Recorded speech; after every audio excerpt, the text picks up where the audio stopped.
మనిషి భూమి మీదకి వచ్చేటప్పుడు ఏమీ పట్టుకరాడు. తిరిగిపోయేటప్పుడు కూడా ఖాళీ చేతులతోనే పోతాడు.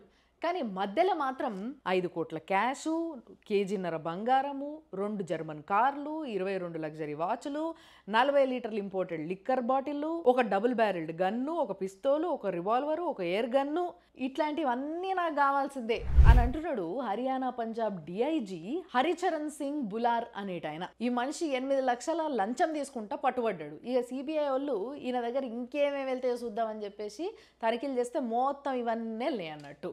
ఇంకా మీదికేలంట అక్కడ ఉన్న వాళ్ళందరికీ స్టేట్లో దందాలు చేసుకునేటోళ్ళకి చెప్తాడంటే ఈయన, ఇగో ఎవ్రీ మంత్ హరిచరణ్ ఈఎంఐ కూడా కట్టాలి మిగతా ఈఎంఐలతోని అని వాళ్ళకి టార్గెట్లు ఇచ్చి మంచిగా వసూళ్లు చేస్తాడట. డిఐజీ రేంజ్ ఆఫీసరు ఈయననే గిట్లున్నాడు అని అంటే మరి సార్ కింద ఉన్న వాళ్ళు ఎట్లుంటారు చెప్పుర్రి.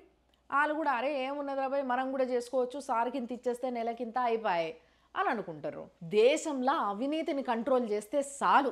ఎవరికి నువ్వు ఉచితాలు ఇవ్వనక్కర్లేదు, ఎవరికి లాలూచీలు పట్టాల్సిన అవసరం లేదు, ఎవరి దగ్గరికి పోయి ఓట్లు కూడా అడుకోవాల్సిన అవసరం లేదు. అన్ని దానంతలు అవి సెట్ అయిపోతాయి.